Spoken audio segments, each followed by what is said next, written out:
gentlemen, my family's in attendance, a few of them tonight, and I'll get to the rest of them here in a little bit. But, we reside in Putnam County, which is about 45 minutes from here. But I've been an employee at Freeman's Vineyard Farm for approximately 17 years. Dusty's been an employee for approximately 18. So with both of us combined, we have about 35 years of service and commitment with this company. We call this area our home, like a lot of the other hundreds and thousands in this group tonight. I'm assuming that you have a home, a place that you call home. You have nice jobs, work for universities. But have you ever stopped to think that $40 million is enough? I mean, that's quite a bit of money. $40 million over the last 10 plus years.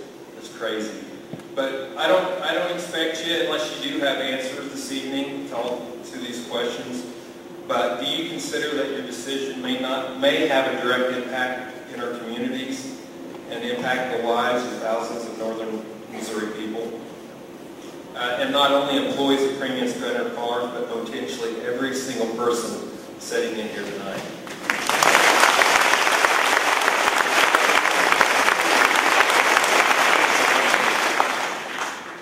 One more question. If PSF can't afford to implement the technologies that you all deem as new generation technology, and choose to shut more farms down like you did Whitetail, I've got the question, and I'm sure several in here have the same question.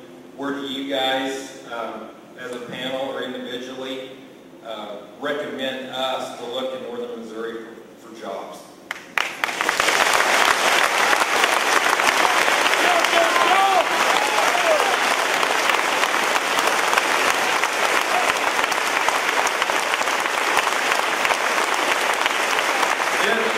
This right here is the rest of my family. Thank you. It's clear to see that it's a very tight community, and again, that made a tremendous impression on the Attorney General when he was up here. I do want to say that, again, as the Attorney General said when he was here, we are not looking to shut down PSF. That is not what's going to be requested in August. What we are looking for, and frankly, I think what I heard from being said earlier was that what we are looking for is compliance, and my understanding is PSF has an interest in finishing the next generation process. I think that's one thing I thought I heard, and to me that's a good indication. So we are not seeking to shut down the company or any of its facilities.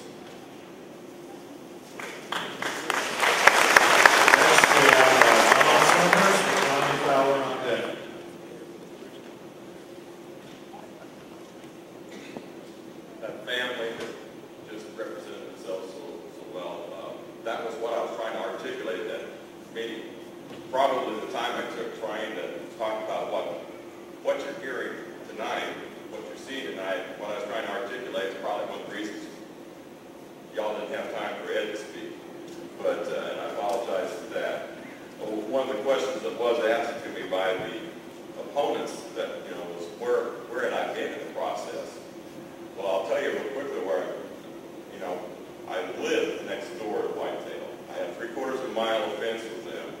I was a state representative elected right after PSF came to our community. So I was pretty much right in the thick of things.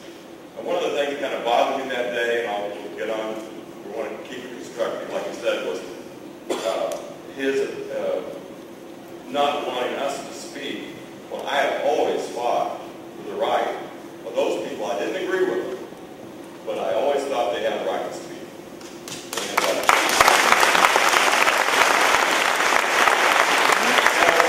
if I looked a little upset that day, I apologize, but that was what really kind of got me that day. What I'm concerned about this evening, along with, I could echo a lot of the remarks that have already been made, but because I do live so close to one, less than half, you saw the map. That's where I live, folks. It's my great-grandfather's house I live in.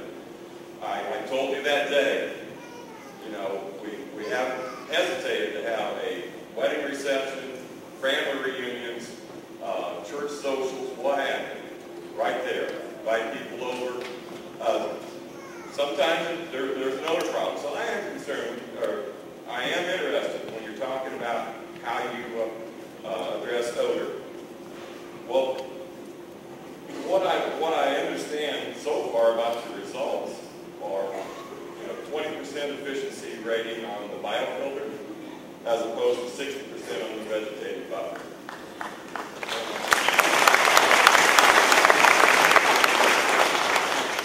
Why the bias toward those? They tried them. They tried them in good faith. They tried them over a number of years. Why not use something? I've been on the Delmarva Peninsula where they were using them there. That's a very environmentally sensitive area. And why the problem? I know what I'm smelling, folks. I mean, it wasn't a technical presentation I gave you, but I have lived it for 15 years, and I know what dust and dander smells like, what a wheat front passes through, and I do know that a cedar. I know how effective a cedar is because I went to their location. It was on both sides of that buffer, and I can just see that, really working. And I mean, would you like to answer me why? I noticed on the chart it had a different color of ink, like it's gone. So what was your deciding factor there? On the EVs?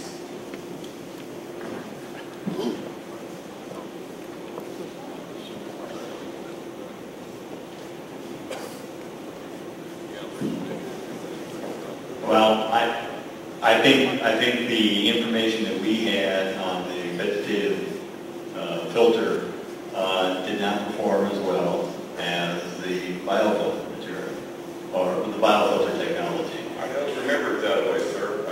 Well, and I think it is a little complicated to look at. We have to look when we look at the data, and we're still processing some of that. But I think the issue with vegetative filters does not actually capture the odor directly from the barn. It captures it downwind, so it makes it a little complicated to compare that with a biofilter. So I think it's, I know just looking at those numbers that were evaluated from some of the data, we had to kind of look at that in a little different manner. I understand, and I think the vegetative filters certainly have some other attributes. I mean, it certainly screens and provides a nice, cover. But if we're looking at performance-based technologies, and that's what NGT is about,